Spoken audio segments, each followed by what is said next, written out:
welcome back. This is another Instagram Live of the Audiovisual Division of the American Translators Association. My name is Daniela Costa, I'm the host, I'm the live events coordinator, and now today we are having a chat with, I will say this in English because my French is non-existent. As I said before in our meetup, it's the French Association of Audiovisual Translators and Adapters. Their members who will be with us in a few minutes will tell us their actual name, very beautifully pronounced and everything. But we'll have a chat with them because it's interesting to see their reality in the different markets. I mean, we are all part of the same market, which is audiovisual content, but different countries have different realities as regards working conditions and the way the professionals organize. So it will be really interesting to talk about them. They have a very innovative approach to translation, to this kind of translation, to audiovisual translation. So we'll see what they have to say. Well, I will invite Isabelle and Debora to the conversation. Just 1 second. Yeah. There you are. Hi. Hi, ladies. How are you? Good. Can you hear us okay? Yeah, perfectly. Yes. So nice to have you here. Well, these are Isabelle Miller and Debora Blake. They are from, as I said, the French Association of Audiovisual Translators and Adapters. It's called ATAA. Is that right? That's it. ATAA. Okay. Yeah, you can't get it. Okay. I have to study French urgently. Yes, it's. I mean, it's on my bucket list. I should learn French before I die. So, tell us a little bit about yourselves, if you want to introduce yourselves and tell us what you do, and then we'll talk about the organization, of course. Okay. Well, quickly, I do subtitling, voiceover, quite a lot of script translation, which is very interesting because it's the beginning of the process. And then the rest of audiovisual translation is the end of the process of the film. And then you get to see how the project evolves beforehand, and sometimes you're lucky enough to work at the beginning and at the end, which is never a guarantee because often it's not the same person or the same company who will ask you to do the subtitles or the voiceover as the people who funded the script. And I'm involved in our national Audiovisual Translators Association, ATAA, ATAA in French, Association of Audiovisual Translators, basically simple. You can say it in French if you like. We love hearing it in French, yeah. Traducteurs, adaptateurs. The word adaptateur is very important because it's a big part of the job. Well, I found it interesting that, I was working in a little corner and I became part of the organization, and then it took me some time to realize I could become active in it. Apart from subscribing to it every year or going to some meeting, I could help. A lot of us, I think we're not quite competent enough, which I did, really. And then, yes, you are competent because it's your job. You've got something to bring to the community, and it will come back to you because it's your job. So, to every one of you watching us all over the world, don't hesitate. Go to your national or any other association and work collectively. It saves you from madness, probably, because it's a job that tends to be so individual. It is dangerous, I think. It's lovely, it's a great job, but it is dangerous to be on your own. So that's it. And at the moment, I'm the chairperson of the organization. But president. The president. She's the president of the association. It's the same, isn't it? Anyway, Chairman of the board. Chairman of the board and president of the association. Thank you, Deborah. But it's a board, and that's what matters. Somebody has to be, the sort of figurehead, but it's a team of about 10 to 12 people who work really hard for the organization. Yes. And another one of them is next to me. Go ahead.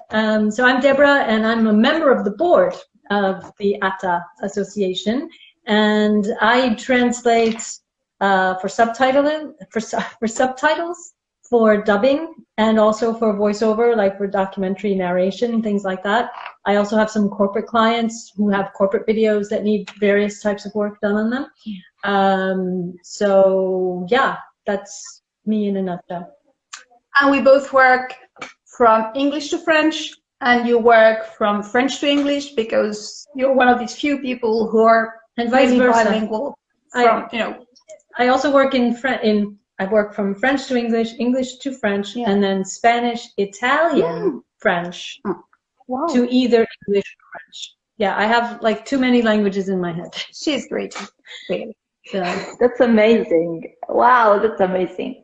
So going back to the organization, what's the main goal of the ATAA? How do you advocate? I know you do like crazy things, like awards, and I mean crazy for us because we could never think about organizing in such a way. But can you tell us a little bit about what you do? Because it's really, I find it fascinating, really.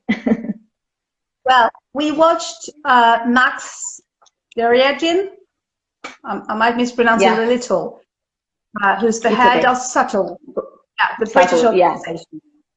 And that was very interesting. And I realized our French organization started in the same way, almost exactly in the same way, about the same time. We started in 2006, and it all stemmed from a fight from a small group of about 30 audiovisual translators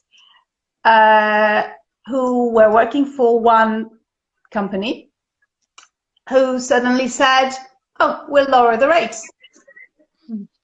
And most of the translators thought, "Well, no, we're not being paid something fantastic. There's no reason." And they got organized to fight against it. And that was the beginning of the association. And that's the same sort of story with very few details that are different that Max had told. And it's probably meaningful. I mean, I know it happens everywhere that, companies tend to push the rates down. And resistance is possible. It's not always, the same everywhere. Maybe it's easier or less difficult in some places because it's never easy.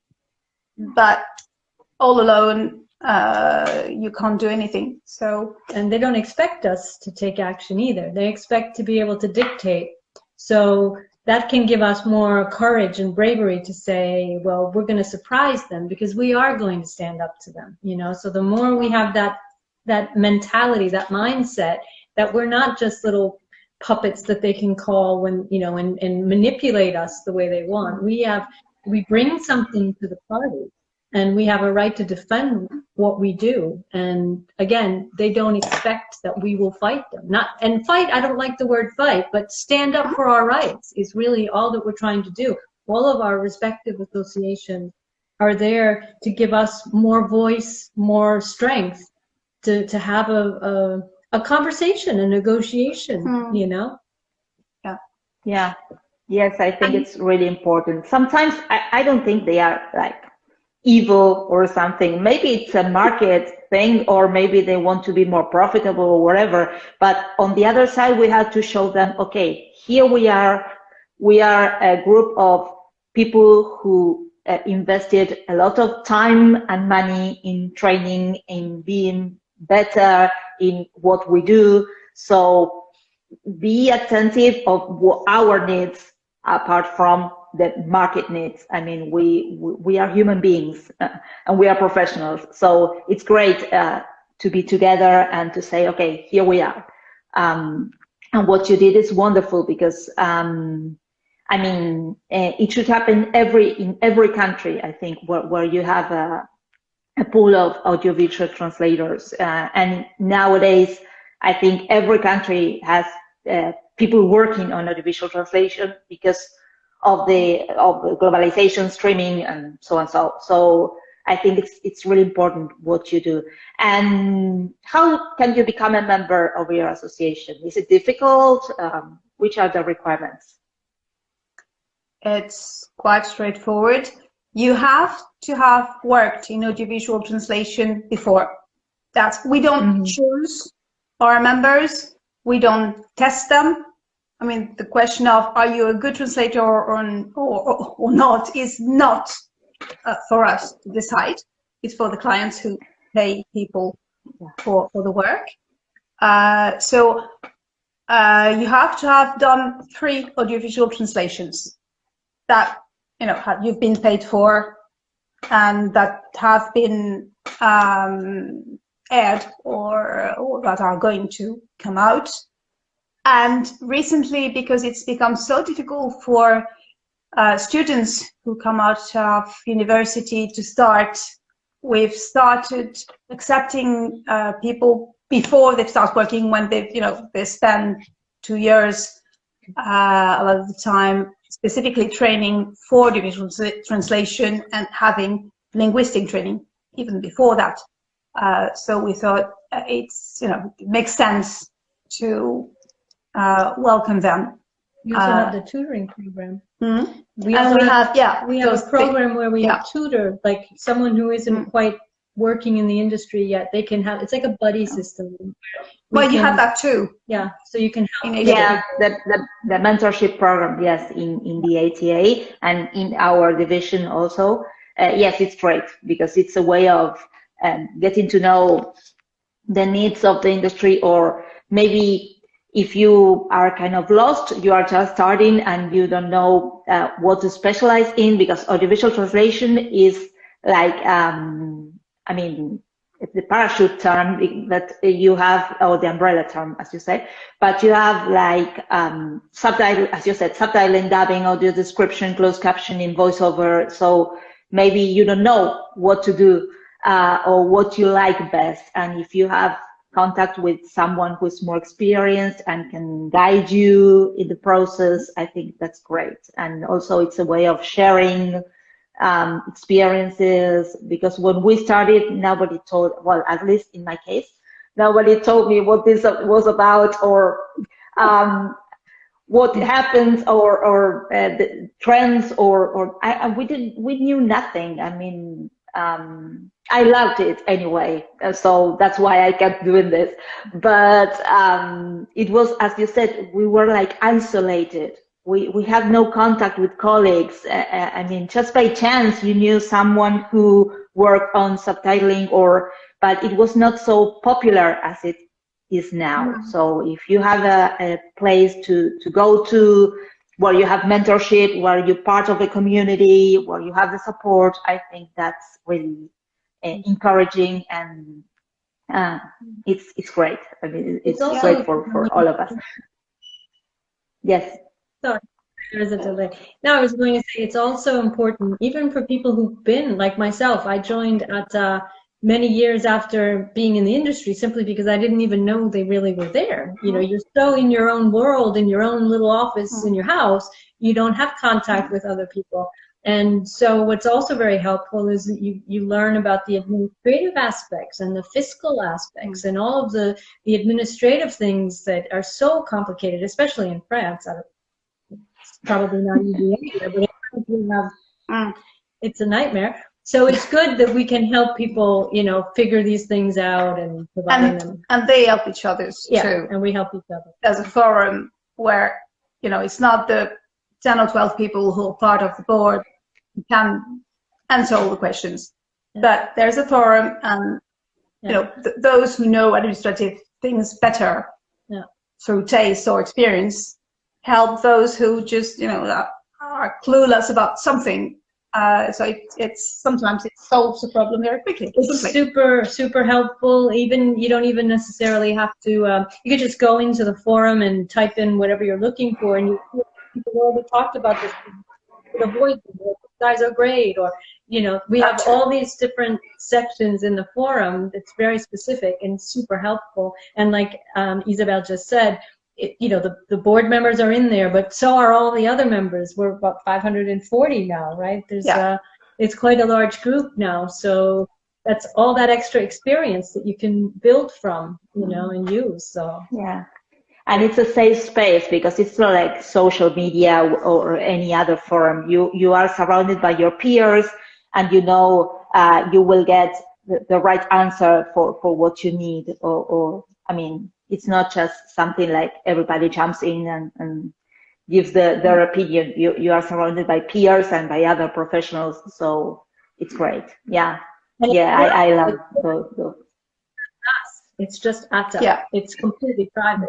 So. Yeah, absolutely. Yeah, so you can share your concerns, and that's wonderful. And are you aware? Yes, I'm sure you are aware of this new trend. Some companies saying that there is a shortage of audiovisual translators, which I think it's not true. Just to be polite. But anyway, what do you think about this? Why do you say there is a shortage of audiovisual translators? Why do you think this happens? Well, it's a clever myth because it works. Some people believe it. That it's obviously something that's it's a notion that's been invented by some companies to justify their own problems in terms of their own clients, whether they're streaming platforms or channels or whoever. Oh, we don't have enough translators. Oh, 540 in our association. How many more in other countries? There are many audiovisual translators. There are actually many coming out of universities every year now, which wasn't true 30 years ago. Things have evolved. So people come in the business with solid notions of what needs to be done. But if you don't want to pay them a decent wage that a graduate from university deserves, well, that means they won't come running to take the jobs. So that's it, really. So we need to talk with the companies, with the studios, which we are doing. It's a little tough, but now is the best time ever, really, in a long time, because there is not a shortage of translators, but a lot of programs to translate. That's true. Yeah.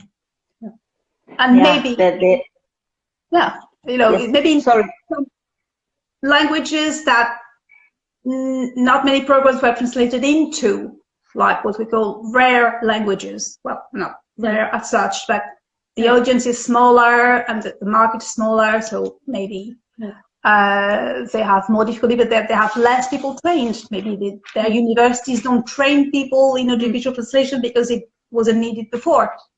That is certainly not the case for the main languages. English, Spanish, German, Italian, Portuguese, millions of people speak those, Arabic, Chinese.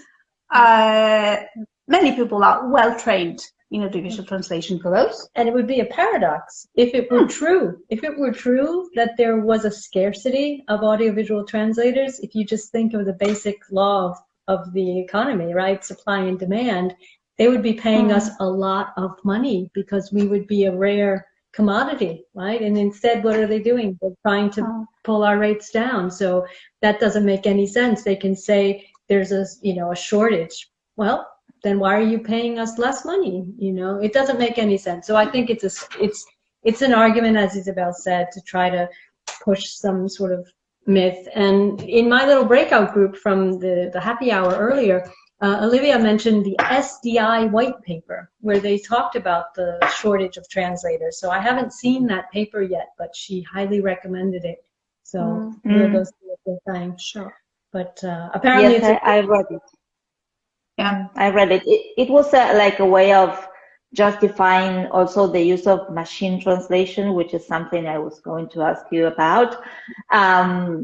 Because we are not against technology, of course, or technological advances, but some companies, not all companies, but some companies are trying to turn to post-editing. And in subtitling, and pay less, of course. And in subtitling, it's quite hard to work with post-editing or with machine translation. What's your experience? Have you ever worked with machine translation? What do you think on this? I haven't. I don't think you have either. I have a personal aversion to it. So I have, if anyone contacts me, I just say, I'm sorry, I don't offer those services.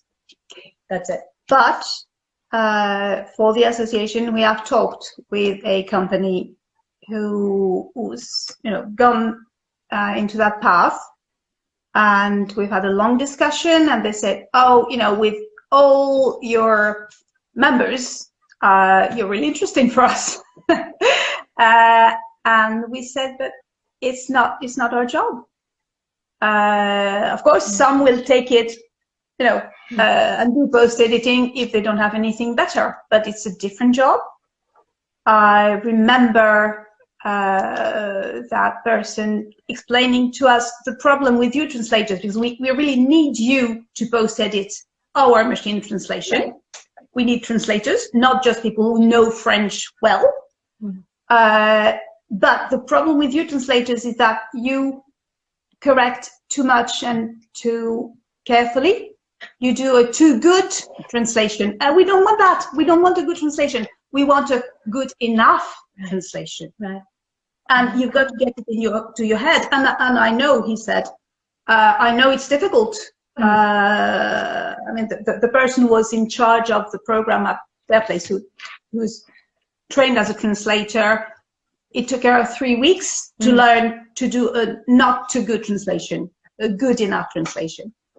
And it was so sad to think, okay, so I'm going to mess up my, all the experience I've accumulated, or any translator has accumulated over 2 years or 30 years, it doesn't matter, but it's a slow construction, with language. It's like any writing process, because whether you work with dubbing, subtitling, voiceover, subtitle for the deaf, or audio description, or all this is a matter of using the language in a very detailed, specific, subtle way. That's why I love the name of our British counterparts. It has to be subtle. It good enough is certainly not good enough. No, and the other horrible aspect of correcting the bad machine translation, even making it passable, is that you're just teaching the machine to come need you a little less often, right? So when you accept to do that kind of work, you have to realize that you're accepting to cut yourself into the picture at some point. Yeah, I say you are feeding the monster. I mean, it's crazy, because yes, the machine learns from the input we create, and it's horrible. I mean, we can use it as a tool, great. We use it. It's more. We become more productive in a way, but we are not productive. We are creative. So it's kind of contradiction. But yes, I know what you mean. I know that some companies are asking. I was asked to work on post editing, and I didn't answer the email, to be honest. I forgot. But when I first read it, I said, no, this is not for me. I'm not criticizing those who work on post editing, but imagine asking a surgeon to do an okay job. I mean, maybe an average surgery. Don't try to save the patient's life. Just do something about it. Maybe extend their life for, I don't know, a couple of hours of a couple of months. It's crazy. It's the same. They are asking you to do an average job and not to correct or to refine the text. It's crazy. It's insulting in a way. Right. They also need to understand that, you know, machine translation, artificial intelligence, we all know this is part of our daily lives now. And we all know that this is going to be there for a long time.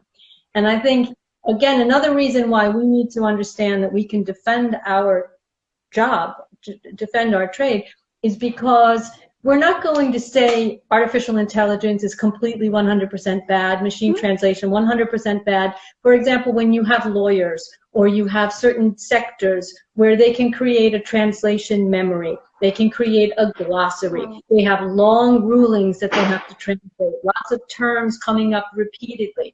That can probably save them a lot of time, but that's not at all what we do. We need to look at the movie, we need to look at the scene, understand what people are saying, put it into a new language with time constraints, numbers of spaces constraints. It's a whole other type of creativity that we have to use. It's not rote translation with a memory that can just match a word. You know, how many times is the word, you know, the going to appear in a script? Well, if they keep right. So the point is that the people that are creating these, you know, artificial intelligences for audiovisual are missing the mark, because it's not a technology that is suited to what we do. And if you're going to accept it's good enough, then think of the person who's going to watch that film, who maybe in French they laughed and it was funny and they wanted to watch it again, and then it gets translated into Spanish and the people are like, yeah, it was pretty boring. Well, how is that? Well, maybe the translation was not communicating to all the value of that film. So good enough, we have to fight against good enough. It's either great or it's not worth putting out there. Yeah, go big or go home, as they say in America. I mean, it's not. I mean, it cannot be accepted. Nobody can accept doing just an okay job. You do your best, of course, according to your capabilities, according to your training, your expertise, but you do your best all the time. If not, you are not a translator. I mean, it's not in our philosophy, in our nature. It's impossible. I understand. So speaking about that, and not accepting this hideous working conditions, and so I think you are doing efforts on collective bargaining, and you are more organized than in any other in other countries. So can you tell us about your experience with collective bargaining and how it's happening? So the sad thing first and the happy thing later, maybe. First the bad news, then the good news. We had a surprise this year because in France there's union, which is called SNAC, S-N-A-C, which is Union of Composers of Music, and anybody who works in artistic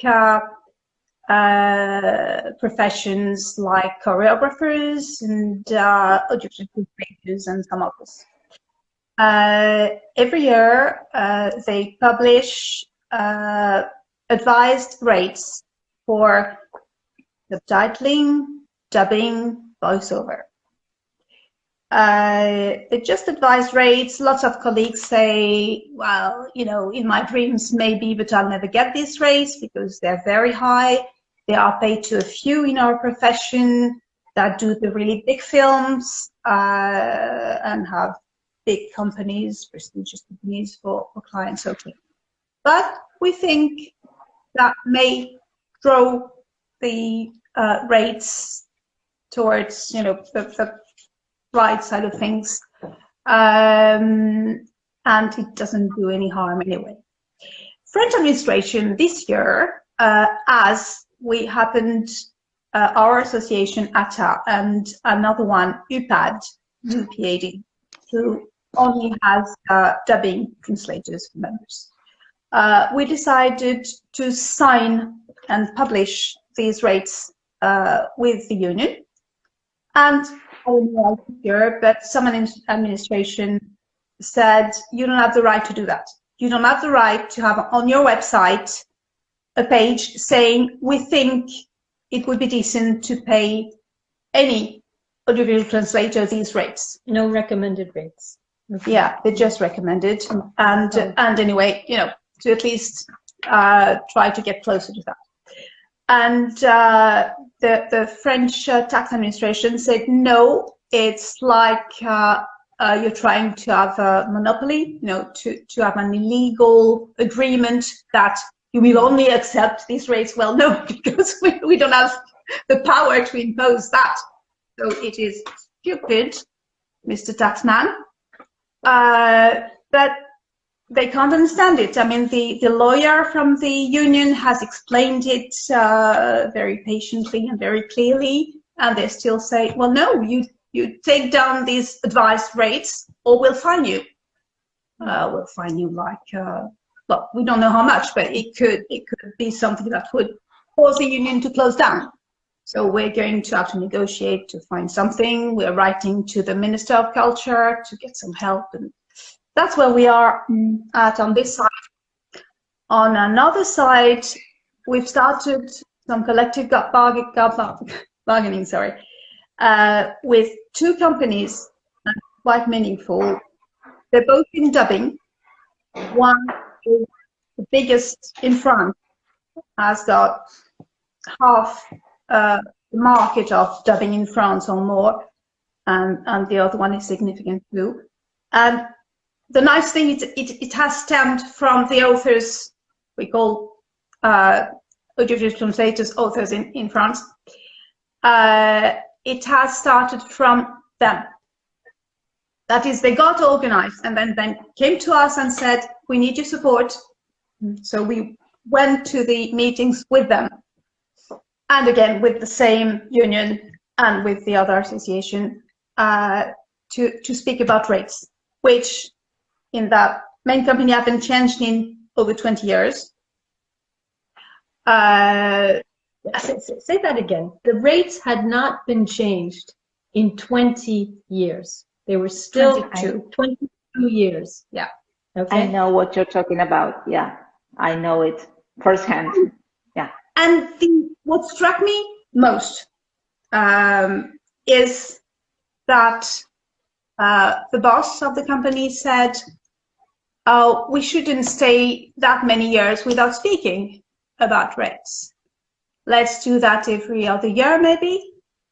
So at the same time, he was not saying, "Okay, we're going to double your rates," or no, he is still bargaining hard, and we still think what they're offering is not quite what we need, but things are moving. But at the same time, he said we need to speak about rates. I'm sure over the years, I know over the years, many of the 100 dubbing translators who've signed the initial letter saying we need to talk about it. And they took a risk because, you know, when your client sees your name on a list who's asking for something that he might think is not nice, you may expect they'll look for someone else. But as there were so many, you know, they couldn't say, okay, we're going to forget about all of you and find new translators. They couldn't find that many new competent people. Yeah. So, well, the companies, like you said earlier, you know, the companies are not some sort of devils or nasty people who only want to crush us or only want to increase their profits, but they naturally want to increase their profits. So we need to be strong. You said fight is not always the best word, but negotiation, strength, insistence, being proud of what you do. Yeah. and being collective. Because fighting means you're going to have a winner and a loser. And I don't think that in our situation we want that kind of climate. I mean, I think we're on the same team, right? Somebody gets a film made, they give that film to someone who tries to come and find people like us. So that intermediary and ourselves, we're on the same team. So I don't like the term fighting, because there shouldn't be a winner and a loser. We should all be winning. And you know, in the example that Isabelle is just telling you about, in those negotiations, one of the bargaining chips, shall we say, was that the president said, well, we're going to raise the rates for the urgent projects. And you might think, oh, interesting. Well, that sounds like something that would be normal. However, we're cautious about that, because we don't want to reinforce the delay, you know, the turnaround times that are often very short as it is. And they should automatically, instinctively be paying us more. So the fact that they offer something like that while maintaining these rates from 22 years ago, right, that doesn't really make a lot of sense to us. So again, being strong and having strong arguments to say, hey, we're on the same team. It's in everyone's interest to do this correctly so that you guys win, we win, and the film wins. So, you know. You've summed it up. Yeah. Well, the good news is that you are like negotiating or starting a conversation with the different stakeholders in the industry. So maybe, I mean, it will take a while. I think it will take time to reach and understand it. But yes, 22 years with the same rate is crazy. I mean, you don't have inflation, I think. I live in Argentina, so imagine 22 years with the same rate. I mean, it will be nothing for us, peanuts. But anyway, yes, I see.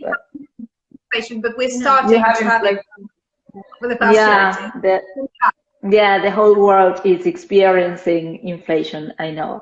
But anyway, yes, I understand what you say, because it happened to me personally. I mean, I had the same rate with a company for, I think, over 15 years. And I didn't know I could negotiate my rate. And then on a forum of fellow translators, they say, I asked for a rise. And I said, can you do that? I mean, this is how we work. I mean, we are proud of what we do, but we are so afraid of speaking up and saying, okay, I've been doing this for quite a long time. I have more experience now. I've always been productive, and I've always been reliable. So why not asking for a raise? Of course, you have to negotiate, and you have to say, you have to show your cards and say, okay, this is what I have to offer. Tell me, can you do something for me? I mean, and you can do that, but it's crazy because it took me 15 years to know that. And anyway, the rates are not spectacular or anything, but they are okay for me. I mean, and maybe in the future, if I need to raise in my rates, I know who I can resort to, or what can I ask for. Maybe they say yes, maybe they say no, I don't know. But we don't do it collectively. We do it individually. So it's great if we are together in this, and we say, okay, we'll go as a group and say, okay, there is a threshold. And this would be like, I don't know, profitable for everyone.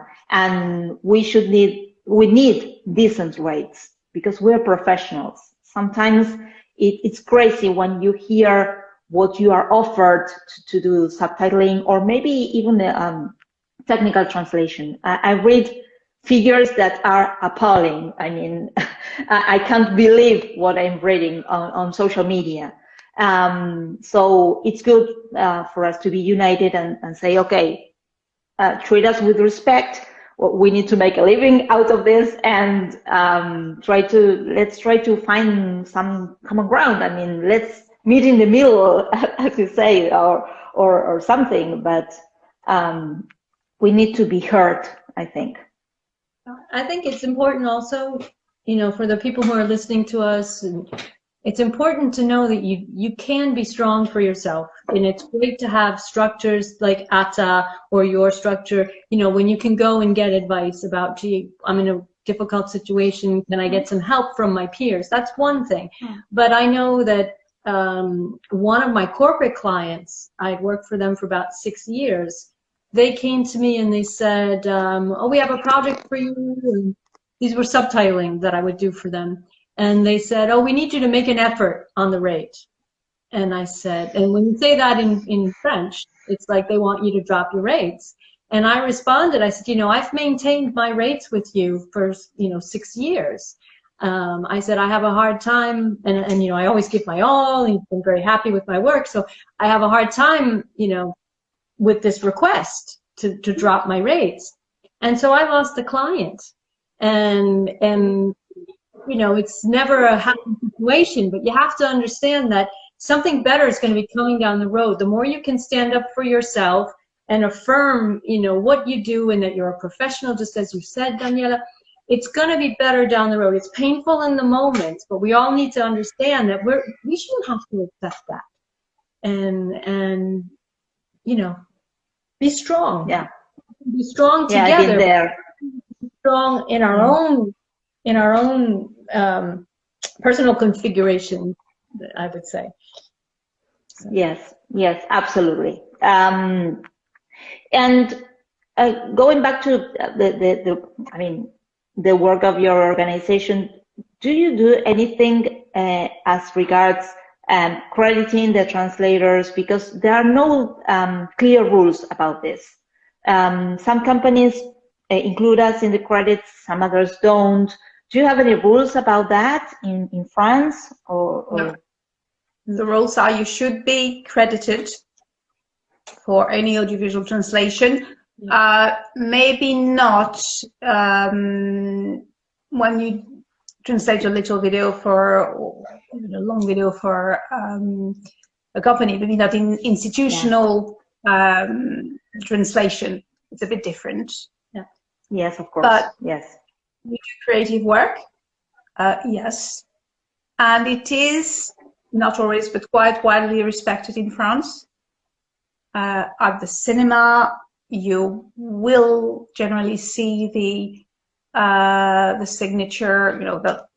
The last subtitle but one will have the name of the translator or translators when there's more than one, and the very last one will be from the subtitling studio.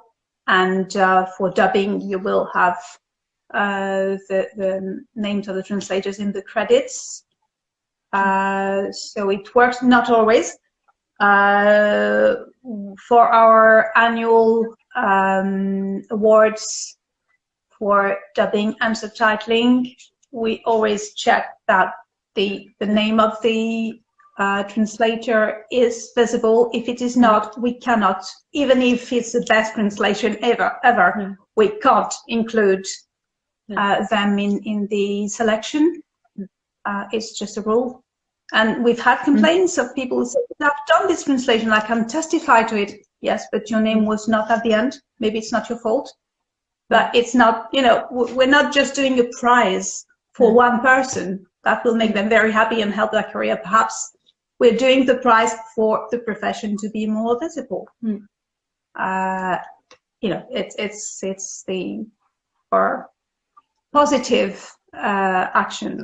We were talking about bargaining and things like that, but these awards are made for that. They're made for the profession before being for the benefit of one or two persons who happen to be good professionals. So yes. And how many categories do you have in the awards? Because I understand you have like many categories, and you make like a whole ceremony, which is awesome. Yeah. I love it. Like the Oscars. Yes. We have 4 categories. 4. Okay. Translation in dubbing for an English-speaking film. Best translation in subtitling for an English-speaking film, because of course they are the vast majority always into French. And then there are 2 other categories: best translation for a non-English-speaking film, so it can be any other language around the world, for dubbing, and subtitling. Not like I'm anything. smiling because we just had it recently, and I'm just remembering the evening. It's quite fun, and whatever. It's fun, but it's also important because it brings together the studios. So you have them in the room with you. Isabelle was up on stage, and there were other people. They had little skits. It was very entertaining, and it's a chance for these clients to see, wow, these are human beings behind these words that were delivered, you know. And it was an opportunity. Isabelle did a great job of reminding them of what we're talking about tonight. You know, that it's fun, but it's useful fun. You know. And we also have prizes for awards for documentaries. Yeah. It's a different ceremony. It's going to be in October. Yeah, right. Yeah, we separate the two categories, so the documentaries we do in the separate. Yeah, it's another world. I mean, yeah, it's a translating a documentary has nothing to do with translating a movie, definitely. Well, it's also because in France it's they're linked to two different rights management structures. You get paid for your translation by whatever company has asked you to do it, and then when it's broadcast, when it goes to the cinema or to TV or DVD or whatever, you have author's rights, royalties. Exactly. Wow. Yeah, that's what I was going to ask you about that also. If you have royalties for translation of movies or series, or we have two structures that manage the royalties for the authors for fiction, works of fiction, like a TV, you know, a TV series or a movie, just a fiction movie in cinema, at the cinema. And then you have the documentaries, which is nonfiction, and those royalties are managed by a separate structure. So the award ceremonies that we have are generally in the building of those two separate structures. So. Wow. I can see messages. I can see a message from Debora Wexler saying, invite me. Yes. I was going to, yes, we'd love to see that. Yeah, the award ceremony for subtitlers.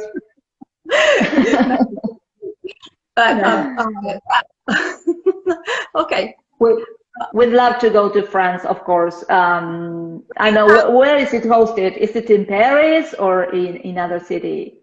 It's in Paris. It's in Paris. Well, France tends to be rather centralized.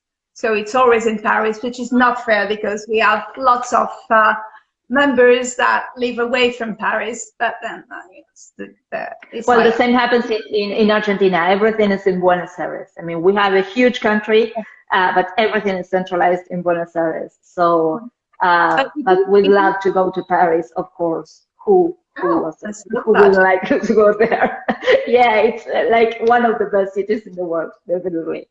It's beautiful. So it's a great initiative, I think, to acknowledge the work of your peers, to give them visibility when they do an outstanding work. It's great. I mean, we should all do that in different countries or in different regions, because it's a way of, I mean, apart from credits, it's a way of saying, okay, here we are. These are the stars in the industry, and also maybe those other ones who are nominated can also get visibility. And I mean, we are not so many. I mean, the industry seems to be huge, but we know each other within our language pairs, I think. Daniela, you made me think of something quite funny. You said you are the stars, and I just remembered that here in Paris, for example, we have a big, it's a salon, it's like a big expo, for the TV series, like famous TV series, and the fans come out and whatever, and the dubbing, the voice artists who've dubbed all these series into French are like huge stars.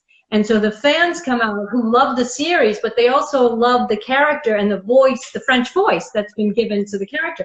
And my comment to that is, you know, who wrote those words for your favorite voiceover person? It's somebody like us who wrote those words so that that artist could really do a great job for that character. So there is that visibility aspect, and people don't think that somebody wrote that, you know, guy or that gal's script so he could play that character, you know. Yeah. Well, that's wonderful. Yeah. You are, I mean, you are so far advanced. I think you are so far advanced in this. I mean, well, the French cinema is well known all over the world, of course. It's great. And what you've done with the profession, I mean, this giving awards, being unionized or trying to be unionized or collective bargaining. I think this is encouraging for all of us who don't live in France or in Europe, but try to follow your example and maybe why not imitating your initiatives here in our region. That would be amazing. I think there's something going on here in Latin America, but it would be wonderful. I mean, it will take us maybe a bit longer, but if all regions could do that, I think there won't be a shortage of translators. Will be, I mean, companies will know their like professional organizations, associations, groups where they can resort to, and the content will be better for everyone, for directors, for the audience, for anyone involved in the creation of that content and in the translation. I think it will be much better for all of us, but it will take time. Yeah, I know.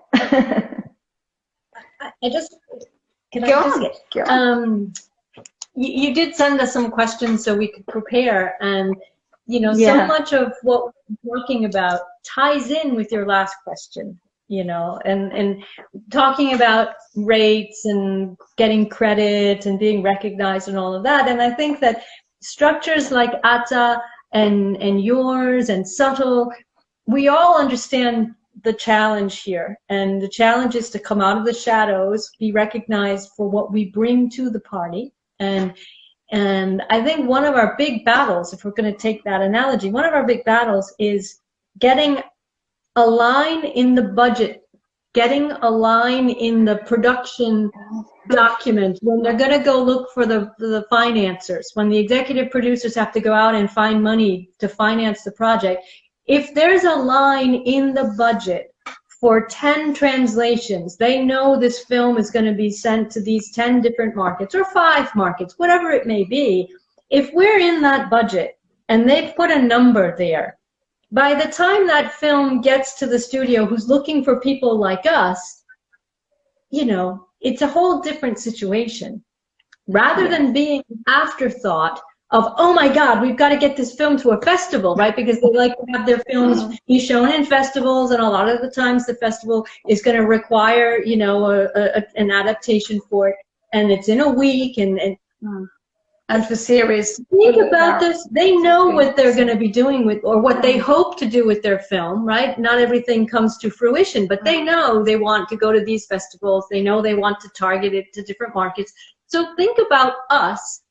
When you're putting your budget together, when you're going to give it to the producers to go find the people to get the money, and then it just, throughout the whole process, it makes it so much better for everyone. We don't have to get things at the last minute because they will have been able to put us on the calendar and plan. Yeah. Right? So these are things that we all have in common.